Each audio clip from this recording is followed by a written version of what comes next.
हामी आइपुग्यौं आलम्पु गाउँ। कति रमाइलो बस्ती, बाक्लो गरी घरहरू रहेको, तलबाट माथिसम्मै फिजारिएर बसेको गाउँ, खेतका गराहरू आकर्षक देखिने आलम्पु गाउँ थामी बस्ती रहेछ। दोलखामा थामी जातिको उल्लेख्य मात्रामा बसोबास छ।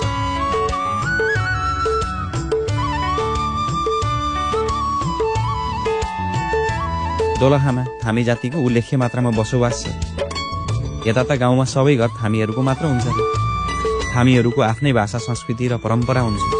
बुझिहरू थामी जातिको विषयमा थप स्थानीयबाट। आलमपुरलाई नामाकरण गरेको पनि थामीकोहरूको भाषाबाटै हो सर।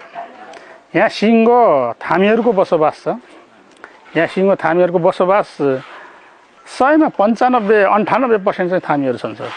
हाम्रो थामी भाषाबाट हामी धेरै टाढा पुग्यौँ भन्नलाई चाहिँ हाम्रो भाषाबाट अलमथा भन्छौँ सर। एक त्यो एक अर्को हाम्रो यहाँ विभिन्न थरीको चाहिँ मान्छेहरू छौँ सर, थामीहरूभित्र पनि। म आक्याङ्मी भयो भने आलम्पुलाई चाहिँ आक्याङ्मीको नाताले पनि चिनाएको छ सर। यहाँ धेरै थरीको मान्छेहरू छौँ। अनि रिस्मी भन्ने पनि थर छ, अन्य रिस्मीहरू भन्ने पनि थर छ। अनि त्यो भएको हुनाले हामी यहाँ धेरै आक्याङ्मीहरू भएको हुनाले त्यो आक्याङ्मी चाहिँ दाइको सन्तान भएको नाताले पनि हामी धेरै टाढा आइपुग्यौँ भनिसके पछाडि चाहिँ त्यसलाई चाहिँ आलम्पु भनेर चाहिँ नामाकरण गरेका छ सर। हामी यो भूमि चाहिँ पूजा गर्ने मान्छे हौँ सर।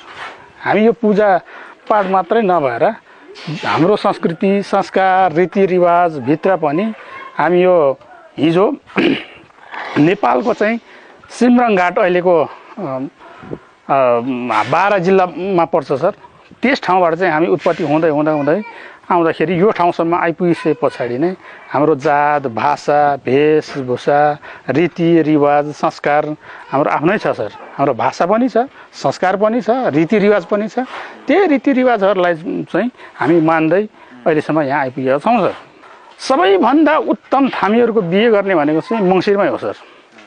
अनि हाम्रो भूमि पूजाको दिन भनेको उँधौली पर्व भनेको चाहिँ धन्य पुण्य नै हो सर। जस्तै उँभौलीमा चाहिँ हामी वैशाख पूर्णिमाको दिन मान्छौँ सर। यो उँधौली र उँभौली भनेर चाहिँ हामी त्यसरी मान्छौँ।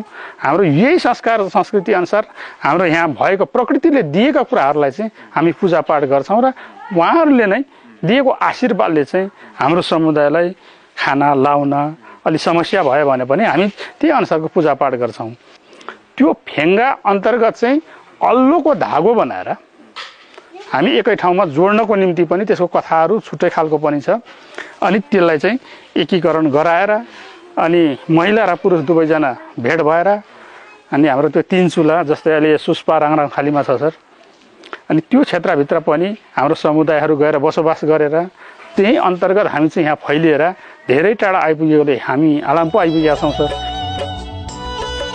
थामी समुदायले आफन्तको मृत्यु पश्चात उहाँको नाममा बाटो खन्ने र चौतारा बनाइदिने चलन अहिलेसम्म चलेकै छ।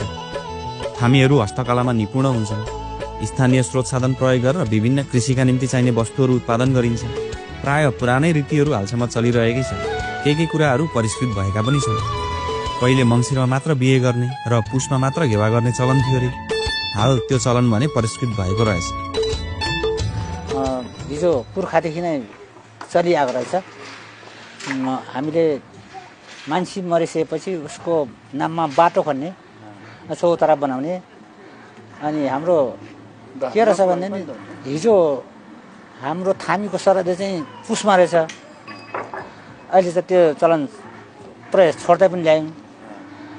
हामी माघमा मऱ्यो भने 1 साल पुरै जुठो बारेर पुसमै विवाह गर्नुपर्ने रहेछ परम्परा, क्रिया। जस्तो माघमा मान्छे मऱ्यो, माघदेखि 1 साल पर्खेर पुसमै आएर चाहिँ विवाह गर्नुपर्ने। हजुर, गर्नुपर्ने रहेछ। तर अहिले चाहिँ अलिकति त्यो परिस्थितिले गर्दाखेरि अब अहिले चाहिँ अब यता दाजुभाइको बिहा छ भने लास लगेर आएर विवाह गर्ने पनि सिस्टम बसलिरहेका छौँ। समयअनुसारको अलिकति त्यहाँ चाहिँ परिवर्तन भयो। पुर्खाले राखेको स्थितिमा त्यसमा चाहिँ अलिकति परिवर्तन भयो र नभएदेखि हाम्रो संस्कार हिजो जो छ त्योभन्दा हामी दायाँ लागेको छैनौँ सर।